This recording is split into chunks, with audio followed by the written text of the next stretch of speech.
அனைவருக்கும் வணக்கம். நான் உங்கள் 5ஆம் தலைமுறை ஜோதிடர் ராம்குமார் ராஜேந்திரன். நம்ம இன்னைக்கு பார்க்க போகிற தலைப்பு, ரிஷப ராசி அன்பர்களுக்கு உங்களுடைய ராசிக்கு 11ஆம் இடத்தில், அதாவது மீன ராசியில் நடைபெறவிருக்கும் சனி வக்ர நிலைங்க. இந்த நிகழ்வு ஜூலை மாதம் 13ஆம் தேதி முதல் நவம்பர் மாதம் 28ஆம் தேதி வரை நடைபெறவிருக்கு. சுமார் 138 நாட்களுக்கு நடைபெறவிருக்கும் இந்த நிகழ்வு. இந்த நிகழ்வானது சுமார் 30 வருடங்களுக்கு பிறகு நடைபெறவிருக்குங்க. இந்த நிகழ்வு தான் தனராஜ யோகம் என்று அழைக்கக்கூடியது. சில ராசிகளுக்கு இந்த தனராஜ யோகம் எந்த விதமான அற்புதத்தை கொடுக்க போகுது அப்படிங்கிறதையும், இந்த ரிஷபராசி அன்பர்களுக்கு இந்த சனி பகவானுடைய வக்ர நிலை தனராஜ யோகம் எந்த விதமான அற்புதங்கள் மற்றும் சிறப்புகளை கொடுக்க போகுது அப்படிங்கிறத இந்த காணொலியில் தெளிவாகவும் துல்லியமாகவும் பார்க்கலாங்க. நம்ம சேனலை ஃபஸ்ட் டைம் பார்க்குறவங்க நம்ம சப்ஸ்கிரைப் பண்ணிக்கோங்க. பெல் பட்டனை கிளிக் பண்ணி ஆல் அப்படிங்கிற ஆப்ஷன் கொடுத்துக்கோங்க. ரிஷபராசி அன்பர்கள் சுக்கிர பகவானை அதிபதியாக கொண்டவர்கள். எந்த ஒரு விஷயத்தையுமே ரொம்ப ஆடம்பரத்தை எதிர்பார்க்கக்கூடிய நபர்கள் அப்படின்னே சொல்லலாங்க.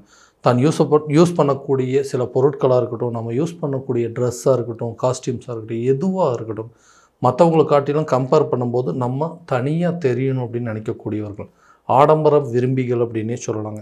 ஒரு விஷயத்தை நினச்சோம் அப்படின்னா அதை எப்படியாவது அந்த இலக்குகளை அடைஞ்சே ஆகணும்னு சொல்லி அந்த இலக்குகளுக்காக போராடக்கூடிய நபர்கள் அப்படின்னு சொல்லலாம். இந்த ரிஷபராசிக்காரர்கள் எல்லா விஷயத்தையுமே பார்த்து செய்வாங்க. தனக்கு ஒரு விஷயம் பிடிச்சிருந்ததுன்னா அந்த விஷயத்தை அடையிறதுக்கு எந்த விதமான முயற்சிகள், எந்த எல்லைக்கும் போகக்கூடிய நபர்கள் அப்படிங்கிறவங்க இந்த ரிஷபராசிக்காரர்கள். ஏன்னா சுக்கிர பகவான் அதிபதி அப்படின்னாவே ஆடம்பரம், செல்வாக்கு, இந்த சொகுசு வாழ்க்கை, காதல் சம்பந்தப்பட்ட விஷயங்கள், தாம்பத்தியம், திருமணம், குழந்தை பாக்கியம், இந்த எல்லா அமைப்புகளையும் சரிவர கொடுக்கக்கூடிய ராசி அப்படின்னு அந்த கிரகம் அப்படின்னாவே இந்த சுக்கிர பகவான் சொல்லாங்க. ஸோ இந்த தனராஜ யோக காலகட்டங்களில் இதுவரைக்கும் நடந்த சில எதிர்மறையான நிகழ்வுகள் அப்படிங்கிறது மாறக்கூடிய ஒரு காலகட்டமாக இருக்க போதுங்க. ஏன்னா லாபஸ்தானத்தில் இந்த நிகழ்வுகள் நடக்கும்போது தனராஜ யோகமும் உருவாகும் போது இதுவரைக்கும் இருந்து வந்த பணம் சம்பந்தப்பட்ட சில பிரச்சனைகள், குடும்பத்தில் இருந்து வந்த சில சிரமங்கள், தொழில் ரீதியாக இருந்து வந்த தடைகள் அப்படிங்கிறதும், வேலை ரீதியாக எடுக்கக்கூடிய முயற்சி தடைகள், திருமணம் சார்ந்த சில தடைகள், இந்த மாதிரி விஷயங்கள்லாம் மாறக்கூடிய ஒரு யோக காலகட்டம் அப்படின்னே சொல்லாங்க. ஏன்னா இது வரைக்கும் தொழில் ரீதியாக எடுக்கக்கூடிய முயற்சிகள் எல்லாமே ஏதாவது ஒரு விதத்தில் ஃபெயிலியர் ஆகிட்டே இருந்தது. ஒரு காலத்தில் எப்படி பிஸ்னஸ் பண்ணி எவ்வளோ பெரிய சக்ஸஸை கொடுத்துட்டு இருந்தேன்னா, இன்றைக்கி அந்த பிஸ்னஸை மறுபடியும் தொடங்க முடியாமல் ஒரு தொழிலை தொடங்க முடியாத அளவுக்கு என்னோடய சூழ்நிலைகள் அப்படிங்கிறது, நிறைய நெருக்கடிகள் அப்படிங்கிறது சந்திச்சிட்டேன். என்னால் முடியாதது எதுவுமே இல்லைன்னு சொன்னவங்க, ஐயோ பாவம் இவரால் எதுவுமே முடியலையே அப்படின்னு சொல்லி மற்றவங்க என்னை பார்த்து வருத்தப்படக்கூடிய அளவுக்கு சூழ்நிலைகள் மாறிடுச்சு. எல்லாத்தையும் சமாளிச்சுட்டு இருந்தேங்க. பணம் சம்மந்தப்பட்ட விஷயமா இருக்கட்டும், நட்பு ரீதியாக இருக்கட்டும்ங்க, சொந்த பந்தங்களாக இருக்கட்டும், குடும்பத்தில் இருக்கக்கூடிய சில குழப்பங்களாக இருக்கட்டும்ங்க, எல்லாத்தையுமே ஈஸியாக ஹேண்டில் பண்ணிட்டு இருந்தாங்க. இப்போ கொஞ்ச நாளாக என்னால் எதுவுமே சரியாக பண்ண முடியல. பணம் அப்படிங்கிற ஒரு பிரச்சனையினால தான் இன்றைக்கி எவ்வளோ பெரிய சிரமத்தை ஏற்படுத்திகிட்டு இருக்கேன். இந்த பணம் அப்படிங்கிற ஒரு விஷயத்தினால தான் இன்றைக்கி நான் வாழ்க்கையில் படாத கஷ்டங்களை பட்டுட்ருக்கேன். வாங்காத இடத்துல கடன் வாங்கிட்டுருக்கேன். நிறைய அவமானங்களையும் சந்தித்தேன். நிறைய துரோகங்கள் அப்படிங்கிறத சந்திச்சிட்டேன். கேட்ட இடத்துல எனக்கு உதவிகள் அப்படிங்கிறது அப்படி செஞ்சுட்டு இருந்தாங்க. ஆனால் இன்றைக்கி ஒரு இடத்துல போய் உதவி கேட்டால் கூட என்னால் உங்களுக்கு ஹெல்ப் பண்ண முடியல அப்படின்னு சொல்லிடுறாங்க. கேட்காத இடத்துலேருந்து கூட நிறைய உதவிகள் கிடச்சிட்டு இருந்து இன்றைக்கி கேட்டால் கூட எனக்கு எந்த உதவியும் கிடைக்க மாட்டேங்குது. இதுக்கு எல்லாத்துக்கும் காரணம் என்னுடைய கால சூழ்நிலைகள் தான் அப்படின்னு கேட்டிங்கன்னா, கண்டிப்பாக உங்களுடைய சூழ்நிலைகள் எல்லாமே இந்த தனராஜ யோக காலகட்டங்களில் இந்த 138 நாளில் வாழ்க்கையில் நிறைய மாற்றங்களை உருவாக்கக்கூடிய ஒரு காலகட்டமாக இருக்க போகுது. தொழில் ரீதியாக இருந்து வந்த தடைகள் அப்படிங்கிறது அகலும், பழையபடி உங்களோட தொழிலை ஏற்று நடத்தக்கூடிய ஒரு காலகட்டமாக இருக்க போது. உங்களுக்கு பின்னாடி ஆரம்பித்தவங்களாம் இன்றைக்கி ஓஹோன்னு இருக்காங்க. நம்மளால் அப்படி இருக்க முடியலையே அப்படிங்கிற வருத்தத்தை விட்டுட்டு அந்த தொழிலை எப்படி தொடங்குறது, அந்த தொழிலை எப்படி ஸ்டார்ட் பண்ணுறது, அதில் எப்படி சக்ஸஸ் பண்ணுறது அப்படிங்கிறதுக்கான எண்ணங்கள் உருவாகுங்க. அதை வச்சு உங்களோட பிஸ்னஸை கண்டிப்பாக நீங்கள் கொண்டு போகலாம். வேலை அப்படிங்கிற ஒரு விஷயம் அதே தான். நான் நிறைய வேலைக்கு போயிட்டு இருந்தேன். எதுவுமே எனக்கு பிடிச்ச மாதிரி இல்லை. ஏன்னா நான் படித்த படிப்புக்கும் இன்றைக்கி நான் செய்யக்கூடிய வேலைக்கு எந்த ஒரு சம்மந்தமே இல்லை. என்னடா பண்ணுறது, குடும்ப சூழல், வேறு வழி இல்லை, நான் சம்பாரித்து தான் ஆகணும் அப்படிங்கிற ஒரு சுச்சுவேஷனில் வேறு வழி இல்லாமல் இந்த வேலைக்கு போகிற மாதிரி இருக்குது. அந்த இடத்துல எனக்கு வந்து நிம்மதி இல்லைங்க.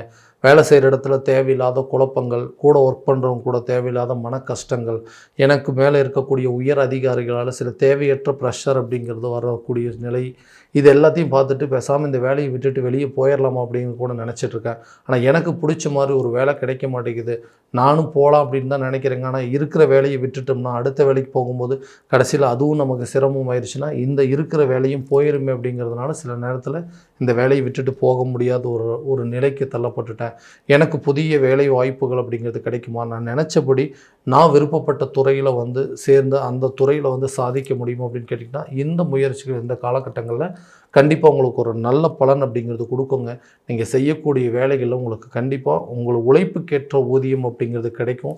திறமைக்கேற்ற சில வாய்ப்புகள் அப்படிங்கிறதும் அதற்கேற்ற சில பொறுப்புகள் அப்படிங்கிறதும் உங்களை தேடி வரக்கூடிய காலமாக இருக்க போகுது. வேலையில் இது வரைக்கும் நிறைய சிரமங்கள் அப்படிங்கிறது சந்திச்சிருப்பீங்க. வேலையே செய்ய முடியாத அளவுக்கு சில சூழ்நிலைகள், நிதி நெருக்கடிகள், கூட இருக்கிறவங்களால சில ப்ரெஷரு, உங்களுடைய உயர் அதிகாரிகளால் சில மன அழுத்தங்கள், நிறைய பிரச்சனைகள் வந்திருக்கும். அந்த பிரச்சனைகள்லாம் படிப்படியாக தீருங்க. நீங்கள் நினச்ச இடத்துல உங்களுடைய வேலையை தேடி அந்த வேலையில் போய் பெரிய அளவில் சாதிக்கக்கூடிய யோக காலகட்டமாக இந்த இடத்துலேருந்து இன்னொரு இடத்துக்கு மாறணும்னு நினச்சிங்கன்னா கூட அதுக்குண்டான முயற்சிகள் இந்த கட்டத்தில் நீங்கள் எடுக்கலாங்க. திருமணம் சார்ந்த சில விஷயங்கள், ரொம்ப வருஷமாக வந்து திருமணம் அப்படிங்கிறது எனக்கு ஒரு பெரிய கனவாகவே இருந்துகிட்ருக்கு. ஏன்னா திருமணம் அப்படிங்கிறது காலகாலத்தில் எல்லாத்துக்கும் நடக்கணும். அந்த விஷயங்கள், அந்த நிகழ்வுகள் அப்படிங்கிறது எனக்கு நடக்க மாட்டேங்குது. இந்த ரிஷப ராசி அப்படின்னாவே மேக்ஸிமம் இந்த லவ் மேரேஜ் சம்மந்தப்பட்ட விஷயங்களில் நிறைய ஈடுபாடுகள் அப்படிங்கிறது இருக்கும். நான் விருப்பப்பட்ட வாழ்க்கையில் எல்லா விதத்துலையும் குழப்பத்தில் தான் போயிட்டுருக்குங்க. இது வந்து திருமண லெவலில் கொண்டு போக முடியுமா அப்படிங்கிறது எனக்கே நிறைய டவுட் வந்துருச்சு. ஏன்னா லவ் பண்ணும்போதுலேருந்து இன்றைக்கி வரைக்கும் ஏதோ ஒரு விதத்தில் பிரச்சனையாகவே போயிட்டுருக்கு. நாங்கள் சேர்ந்து வாழுவோமா அப்படிங்கிற ஒரு முயற்சிகள் எடுத்துகிட்டே இருக்கிறோம். அது வந்து கரெக்டான விதத்தில் அமைப்புகள் வர மாட்டேங்குது. காரணமே இல்லாமல் பிரிந்து போகக்கூடிய அளவுக்கு சில சூழ்நிலைகள் அப்படிங்கிறது வந்துருச்சு. கருத்து வேறுபாடுகள் வந்துட்டுருக்கு. அதே நேரத்தில் கணவன் மனைவிக்கிடையே நிறைய கருத்து வேறுபாடு, இந்த மாதிரி சூழ்நிலைகள்லாம் வந்துட்டுருக்குங்க. இந்த நிகழ்வுகளெல்லாம் கணவன் மனைவிக்கிடையே இருக்கக்கூடிய நிகழ்வுகள், இந்த திருமணம் ஆகாத நபர்களுக்கு இந்த மாதிரி விஷயங்கள்லாம் தீரக்கூடிய ஒரு காலகட்டமாக இருக்க போகுது. லாபஸ்தானத்தில் தனராஜ யோகம் உருவாகிறதுனால நீண்ட நாட்களாக திருமணம் ஆகாத நபர்களுக்கு கண்டிப்பாக இந்த காலகட்டங்களில், இந்த சனி வக்ர நிலை காலகட்டங்கள்லேயே திருமணம் அப்படிங்கிற ஒரு யோகம் உருவாகுங்க. ரொம்ப வருஷமாக லவ் பண்ணிகிட்டு இருக்கிறவங்க கூட மேரேஜ் சம்மந்தப்பட்ட விஷயத்தில் குடும்பத்தில் பேசி அதுக்குண்டான சில முயற்சிகள் எடுக்கலாம். சட்ட ரீதியாக இருக்கக்கூடிய பிரச்சனைகள் எல்லாத்தையுமே சந்தித்து இன்றைக்கி வாழ்க்கையில் அடுத்த லெவலுக்கு மூவ் பண்ணலாங்க. கணவன் மனைவிக்கிடையே நல்ல ஒரு ஒற்றுமை அப்படிங்கிறது ஏற்படுங்க. பிரிந்த தம்பதியினர் கூட ஒன்று சேரக்கூடிய ஒரு காலகட்டங்கள் அப்படிங்கிறது உருவாகும். எல்லாம் நல்லா போயிட்டு இருந்ததுங்க. திடீர்னு என்ன நடந்ததுன்னு தெரியல. எங்களுக்கு 2 பேர்த்துக்குள்ளே தேவையில்லாத மிஸ் அண்டர்ஸ்டாண்டிங் அப்படிங்கிறது வந்துருச்சு. தேவையில்லாத நபர்களுடைய பேச்சுக்களை கேட்டு இன்றைக்கி கணவன் மனைவிக்கிடையே ஒற்றுமை இல்லாமல் போயிடுச்சு. நல்லா போயிட்டு இருந்ததுங்க. யார் கண்ணுப்பட்டதோ தெரியல. ஹஸ்பண்ட் ஒய்ஃபு இன்றைக்கி வந்து பிரியக்கூடிய நிலை. சில பேர் வந்து பிரிஞ்சு வாழ்ந்துட்டுருக்குறோம். இல்லை நான் வந்து அடுத்த லைஃப்குள்ளே என்ட்ரி ஆகலான்னு இருக்கிறேன். இந்த பழைய கசப்பான வாழ்க்கையிலேருந்து நான் வெளியே வந்துட்டு எனக்கு தேவையான ஒரு புதிய வாழ்க்கையை தேடி போகலாமா அப்படின்னு நினைக்கிறவங்க இந்த காலகட்டங்களில் உங்களுக்கு எல்லா விதமான யோகம் அப்படிங்கிறது இருக்கும். கணவன் மனைவி ஒற்றுமை அப்படிங்கிறது ஏற்படும். நீண்ட நாட்களாக பிரிந்து வாழக்கூடிய தம்பதியினர் கூட ஒன்று சேருவதற்கான முயற்சிகள் ஈடேறுங்க. அடுத்த மேரேஜுக்கு வெயிட் பண்ணிகிட்டு இருக்கிறவங்க, அடுத்த வாழ்க்கையில் என்ட்ரி ஆகணும்னு நினைக்கிறவங்களுக்கு கூட இது ஒரு நல்ல காலகட்டமாக இருக்க போதுங்க. கணவன் மனைவிக்கிடையே இருக்கக்கூடிய பிரச்சனைகள் கொஞ்சம் கொஞ்சமாக தீரும். அவங்களுக்கு தேவையான பொருட்களை வாங்கி மகிழக்கூடிய ஒரு காலகட்டமாக இருக்க போகுது. கணவன் மனைவியை புரிஞ்சுக்கிறது, மனைவி கணவனை புரிஞ்சுக்கிறது, அதேமாதிரி லவ் பண்ணுறவங்க கூட இருக்கக்கூடிய பிரச்சனை எல்லாமே தீரக்கூடிய ஒரு காலகட்டமாக இருக்க போது. வீடு கட்டக்கூடிய யோகம், வண்டி வாகனங்கள் வாங்குவதற்கான யோகங்கள் அப்படிங்கிறதுலாம் இந்த காலத்தில் நல்ல ஒரு முயற்சி இருக்கும். ஸோ ரொம்ப நாளாக வந்து ஒரு பழைய வண்டி வாகனம் இருக்குங்க, அதை மாற்றிட்டு புதுசு வாங்கணும் அப்படின்னு நினைக்கிறேன். இல்லை நான் ஒரு காலத்தில் நிறைய வண்டி வாகனங்களை வச்சுருந்தேன், எல்லாத்தையும் விற்றுட்டேங்க, இன்றைக்கி ஒன்றுமே இல்லாமல் நிற்கிறேன், நான் ஏதாவது முயற்சி பண்ணணும், புதிய வாகனங்கள் வாங்க முடியுமா அப்படிங்கிறவங்க, ரொம்ப வருஷமாக வாடகை வீட்டில் வாழ்கிறவங்க, சொந்தமாக ஒரு வீடு கட்டி போகக்கூடிய முயற்சிகள் எல்லாமே ஈடேறக்கூடிய ஒரு காலகட்டமாக இருக்க போது. ஆரோக்கியம் சார்ந்த விஷயத்தில் கொஞ்சம் கவனம் செலுத்துங்க. ஆரோக்கியத்தில் இருக்கக்கூடிய பிரச்சனைகள் கட்டாயம் படிப்படியாக குறையுங்க. நல்ல ஆரோக்கியமான உணவு பழக்க வழக்கங்கள் அப்படிங்கிறது எடுத்துக்கிட்டிங்கன்னா ஹெல்த் ரிலேட்டட் பிரச்சனை அப்படிங்கிறது உங்களுக்கு தீருங்க. ரொம்ப நாளாக வந்து மன கஷ்டங்கள், அதாவது உடல் கஷ்டங்கள், நோய் பிரச்சனையை விட உடல் ரீதியாக சில பாதிப்புகளை விட மன ரீதியாக நிறைய பிரச்சனைகள் இந்த கடனால் இருக்குதுங்க. இந்த கடன் சம்மந்தப்பட்ட விஷயத்தில் எனக்கு வர வேண்டிய தொகைகள் வந்தாவே போதுங்க, நான் யாருக்கிட்டையும் போய் கடன் வாங்க தேவையில்லை, அந்த பணத்தை வாங்கிட்டாவே இந்த பிரச்சனைலாம் தீர்ந்துடும், இந்த கடன்லாம் அடைச்சிருன்னு நினச்சிங்கன்னா எதிர்பார்த்த இடத்துலேருந்து எதிர்பார்த்த தொகைகள் உங்கள் கைக்கு வந்து சேரும். நீங்கள் ஆரம்பிக்கக்கூடிய பிஸ்னஸாக இருக்கட்டும், ஒரு ப்ராப்பர்ட்டியை வந்து சேல் பண்ணணும், அது மூலமாக ஏதாவது நமக்கு ப்ராஃபிட் கிடைக்குமா அப்படின்னு கேட்டால், லாபஸ்தானத்தில் ஏற்படக்கூடிய இந்த நிகழ்வு காலகட்டங்களில் கண்டிப்பாக உங்களுக்கு தொட்டது லாபமாக மாறக்கூடிய காலகட்டமாக இருக்க போது, இது வரைக்கும் நீங்கள் வாங்கின கடனை அடைப்பதற்கான முயற்சிகள் எடுக்கக்கூடிய ஒரு நல்ல தருணமாக இருக்க போது. நிறைய பிரச்சனைகளை சந்திச்சிட்டேங்க, இந்த பணத்தினால நிறைய அவமானங்களை சந்திச்சிட்டேன், நிறைய துரோகங்களை சந்திச்சிட்டேன், எனக்கு வந்து கேட்காமையே உதவி பண்ணவங்க கூட இன்றைக்கி கேட்டும் எனக்கு பண்ண முடியாத ஒரு நிலைக்கு தள்ளப்பட்டுட்டேன். இந்த நிலை மாறுமா அப்படின்னு கேட்டிங்கன்னா, கட்டாயமாக இந்த நிலைகள் அப்படிங்கிறது மாறுங்க. அதுக்குண்டான முயற்சிகள் எடுக்கக்கூடிய ஒரு காலமாக இருக்க போது, அது கட்டாயம் கூடிய சீக்கிரத்தில் சக்ஸஸாக மாறுங்க.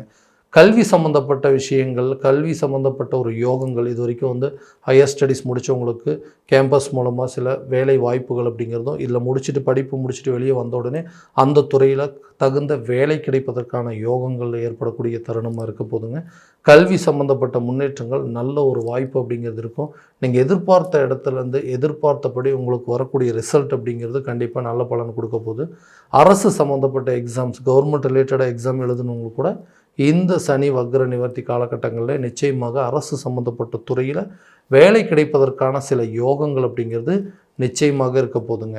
வீடு, வண்டி, வாகனம் வாங்குவதற்கான யோகம், இடம் சம்மந்தப்பட்ட சில வில்லங்கங்கள் அப்படிங்கிறது தீரும். ஒரு இடத்த விற்கணும் அப்படின்னு நினைக்கிறேன், இல்லை ஒரு இடத்த வாங்கணும்னு நினைக்கிறேன், அதில் இருக்கக்கூடிய வில்லங்கங்கள் அல்லது பூர்வீக சொத்துக்களில் இருக்கக்கூடிய பிரச்சனைகள் கூட தீர்க்கக்கூடிய ஒரு யோக காலகட்டமாக இருக்க போதுங்க. இது வரைக்கும் நம்ம பார்த்ததெல்லாம் கோச்சார ரீதியான பலன்கள் மட்டும்தாங்க. இந்த பலன்கள் உங்களுக்கு நடக்குமா அப்படின்னா, உங்களுடைய சுய ஜாதகத்தை முழுமையாக தெரிஞ்சுக்கிட்டு அதற்குண்டானபடி முயற்சி எடுக்கும்போது நல்ல ஒரு வெற்றி பலன் அப்படிங்கிறது உங்களுக்கு கிடைக்குங்க. உங்களோட ஜாதகத்தை எங்கிட்ட பார்க்கணும் அப்படின்னு விருப்பப்பட்டீங்கன்னா, கீழே தெரிகிற நம்பருக்கு காண்டாக்ட் பண்ணி அப்பாயின்மெண்ட் ஃபிக்ஸ் பண்ணிக்கோங்க.